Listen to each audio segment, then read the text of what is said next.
Now this question, in this question metals A and B have specific heat capacity ratio दी है हमारे पास कि specific heat capacity of A over specific heat capacity of B, what is the ratio? 2:3. This information is given to you. Now if they are supplied same amount of heat, means Q for both is same. Q for both is same. First question is which metal piece will show greater rise in temperature? Delta T बड़ा किस में होगा? If mass are same, means to say for both Q and M same. Now you know that what is the definition of specific heat capacity? Q per unit mass per unit temperature. Okay, now the specific heat capacity is less for A metal.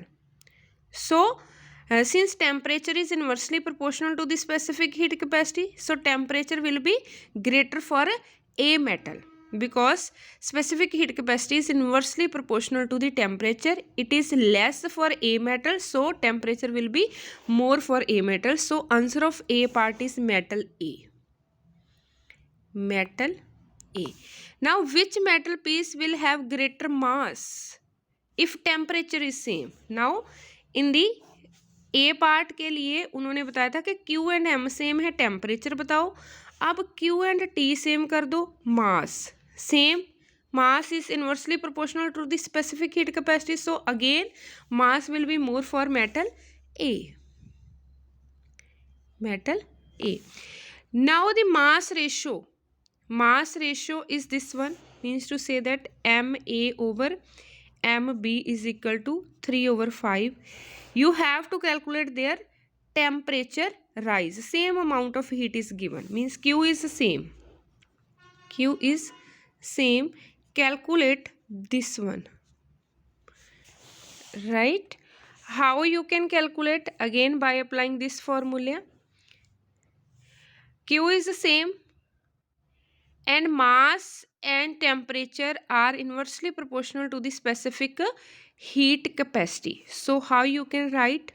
CA CB inversely proportional है, तो आप यहाँ पर लिखोगे मास B का, temperature B का, यहाँ पर मास A का, टेम्परेचर A का, क्योंकि ये इन्वर्सली प्रोपोर्शनल है. अगर C ऊपर आता है तो मास एंड टेम्परेचर नीचे आता है. राइट? तो अब इसको सॉल्व कर दो.